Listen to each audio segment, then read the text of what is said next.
मुल्तजिम इस तरह चाची के गिरने पर बहुत हैरान हुआ। चाचा ने उसे जब बताया कि चाची उससे बस लड़कर गई और चाची आगे गिर गई बिना पानी और बिना किसी वस्तु के, तो उससे बड़ी हैरानी हुई कि चाची आखिर ऐसे अचानक कैसे गिर गई और उनका वही हाथ फ्रैक्चर हुआ था जिससे उन्होंने मुल्तजिम को पीटा था। मुल्तजिम भी हैरान परेशान था। उसे समझ नहीं आ रहा था कि आखिर ये सब क्या है।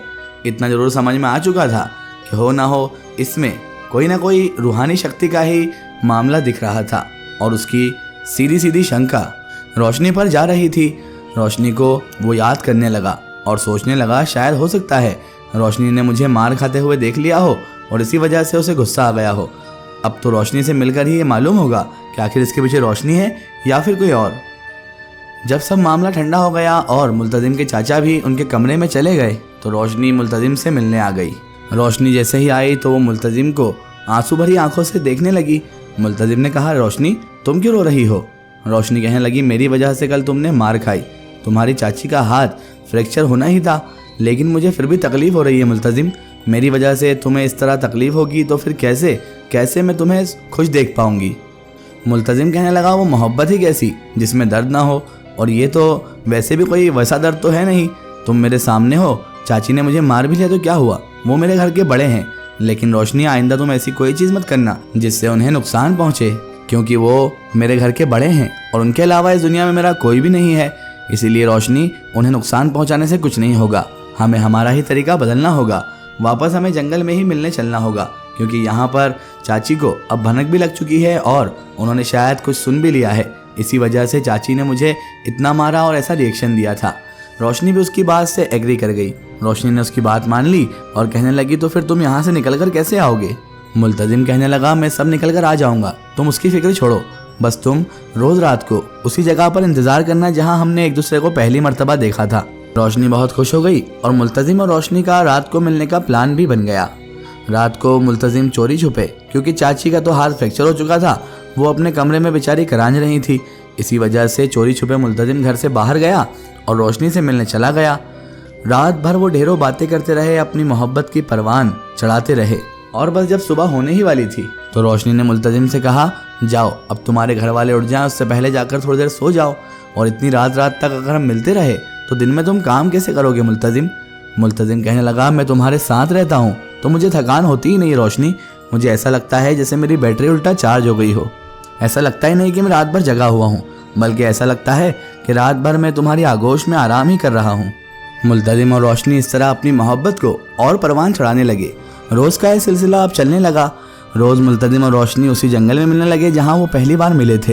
रोज़ बातें होती, मुलाकातें होती, और अब उनके बीच में वो ताल्लुकात भी होने लगे थे जो शायद बिना निकाह के उन्हें नहीं करना चाहिए थे।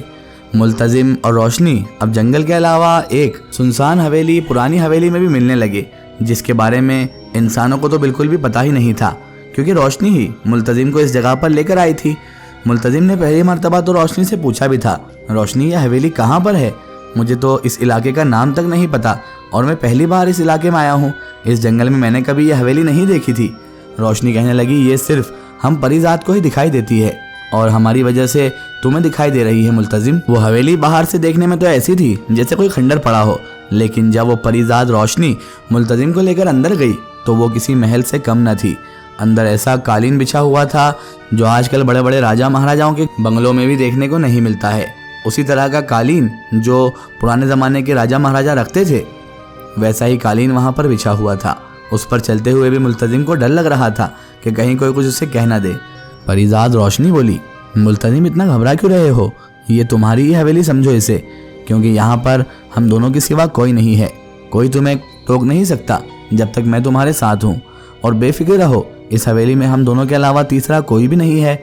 हम यहाँ पर इसलिए मिलने आए हैं ताकि हमारी दुनिया के और तुम्हारी दुनिया के लोग हमें कभी देख ना सकें और हम उनकी नज़रों से ओझल होकर हमारी मोहब्बत को बढ़ाते रहें, हमारी मोहब्बत को परवान चढ़ाते रहें। इस तरह वो उस हवेली में दाखिल तो हो गया, लेकिन मुल्तजिम को भी नहीं पता था कि अगले लम्हे उसके साथ क्या होने वाला है। अगले लम्हे वो गलती करने वाला है जो शायद उसे नहीं करना चाहिए थी। मुल्तजिम और रोशनी एक कमरे में जाकर बैठे हुए थे, तभी अचानक बाहर बहुत ज़ोरदार बारिश होने लगी। बारिश से बिजली ऐसी कड़की, इतनी खतरनाक आवाज़ बिजली की आई कि मुल्तजिम से रोशनी पूरी तरह से चिपक गई। वो उसके गले लग गई और इतने करीब आ गई कि मुल्तजिम अपने आप पर काबू न रख सका। उसने भी रोशनी को बाहों में भर लिया और फिर उन दोनों के बीच में वो सब कुछ हो गया जो शायद नहीं होना चाहिए था। वो दो जिस्में एक जान हो गए, एक दूसरे के अंदर समा गए और दोनों ही हम बिस्तर हो गए। जब सब कुछ खत्म हुआ तब जाकर मुल्तजिम को होश आया और वो सोचने लगा कि ये मैंने क्या कर दिया। रोशनी बिस्तर से उठी और कहने लगी, मुल्तजिम शायद हमें इतना कह ही पाई थी। कि मुल्तजिम कहने लगा, रोशनी मुझसे बहुत गलत काम हो गया है, मुझे ये सब नहीं करना चाहिए था। आखिर तुम भी तो एक लड़की ही हो, चाहे तुम परिजात क्यों ना हो, तुम्हारी भी तो इज्जत है, और मैंने ये सब क्या कर दिया। रोशनी ने मुल्तजिम के होठों पर अपना हाथ रखा और कहा, जो हुआ है हम दोनों की मर्जी से हुआ है, इसीलिए इसको इतना लोड मत लो, इसको इतना परेशान वाली हालत मत बनाओ। तुम बस अभी घर जाओ, मैं तुम्हें उस घर के रास्ते पर छोड़ आती हूँ, चलो। उसके बाद मुल्तजिम को रोशनी उसी जगह पर छोड़ गई जहाँ वो पहली मर्तबा मिले थे। और फिर ये सिलसिला इस तरह से जारी रहा कि अब रोशनी को मुल्तजिम की ज़रूरत सी बनने लगी। हमेशा वो मुल्तजिम को रोज़ ही उस हवेली में ले जाती और अपनी जिस्मानी ख्वाहिशात भी पूरी कर लेती। और मुल्तजिम को भी अब इन सब चीज़ों की आदत पड़ चुकी थी। अब उसे अफसोस नहीं होता था, बल्कि वो तो इन चीज़ों से अब लुत्फ़ अंदोज़ होने लगा था। उसे नहीं पता था कि ये सब चीज़ें उसकी सेहत के साथ साथ उसके आने वाले मुस्तकबिल को भी ख़राब कर सकती हैं। उसे तो इश्क का जुनून सवार था और वो परिजात भी उसके प्यार में इस कदर पागल हो चुकी थी कि वो सारी हुदूदें भूल चुके थे। दोनों ही दो जिस्म एक जान हो चुके थे और सारी हदें भूल चुके थे कि एक परिजात और आदमजात के बीच में ये रिश्ता किस तरह से कायम हो सकता है। लेकिन अब ये तो कायम कर चुके थे। लेकिन तीसरी तरफ एक और सीन चल रहा था।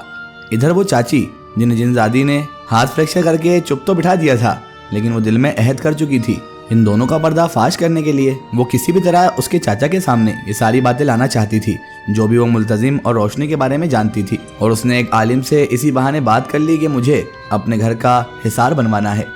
और वो आलिम आ भी गया और उसने घर का हिसार कुछ इस तरह से बांधा कि अब वहाँ पर कोई भी रूहानी मखलूकात इंटर नहीं हो सकती थी। इसका एक स्टोरी हम देखेंगे इसके अगले पार्ट में।